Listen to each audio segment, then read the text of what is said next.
بسم اللہ الرحمن الرحیم۔ ناظرین محترم، سوال کیا جاتا ہے کہ اگر کوئی شخص مقروض ہو، اس کے اوپر قرضہ ہو، تو کیا ایسا شخص بھی قربانی دے گا یا قربانی نہیں دے گا؟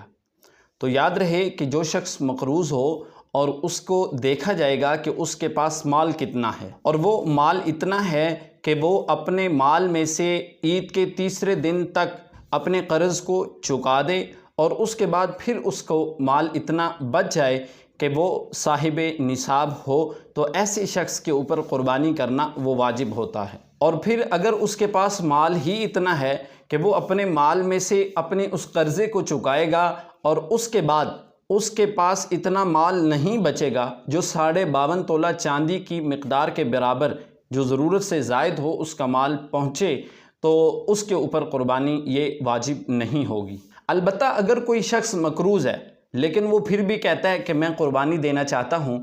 اگر وہ قربانی دے گا تو اس کی یہ قربانی جو ہے یہ قبول کی جائے گی۔ یہ قربانی اس کے لیے واجب تو نہیں ہوگی بلکہ نفلی قربانی ہوگی۔ تو اس کو چاہیے تو یہ کہ وہ نفلی قربانی کرنے کے بجائے وہ اپنا جو قرض ہے اس کو چکائے، یعنی جن سے اپنی رقم لی ہے، قرض لیا ہے، ان کو قرض واپس کرے۔ اور الا یہ کہ اگر جس سے قرض لیا ہے وہ کہتا ہے کہ میں تمہیں قرض دے رہا ہوں، جب تم مرضی مجھے واپس کر دینا،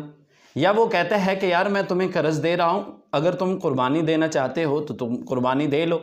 تو اس صورتحال کے اندر بھی وہ قربانی دے سکتا ہے۔ یعنی جس سے قرض لیا ہے وہ اجازت دے رہا ہے کہ میں تمہیں پیسہ جو ہے اس وقت تک نہیں لوں گا کہ جب تک تیرے پاس وافر مقدار میں مال نہ آ جائے، یا میں تمہیں قربانی کرنے کی اجازت دیتا ہوں، اگر تمہارا دل کرتا ہے کہ تم قربانی کرو تو تم میرے اس پیسوں سے قربانی کر سکتے ہو، بعد میں جب پیسے ممکن ہوئے تو مجھے واپس دے دینا۔ تو اس لیے جو مقروض ہے اس کے اوپر اگر تو مال اتنا ہے کہ وہ اس مال کی وجہ سے وہ مال واپس کر کے پھر بھی صاحب نصاب ہو، تو ایسے شخص کے اوپر قربانی واجب ہوتی ہے۔ اگر قرض واپس کرنے کے بعد مال تھوڑا بچے، کم مال ہو، تو اس کے لیے قربانی کرنا واجب نہیں ہے۔ اگر وہ پھر بھی قربانی کرے گا تو یہ قربانی اس کے لیے نفلی قربانی ہوگی، واجب قربانی نہیں ہوگی۔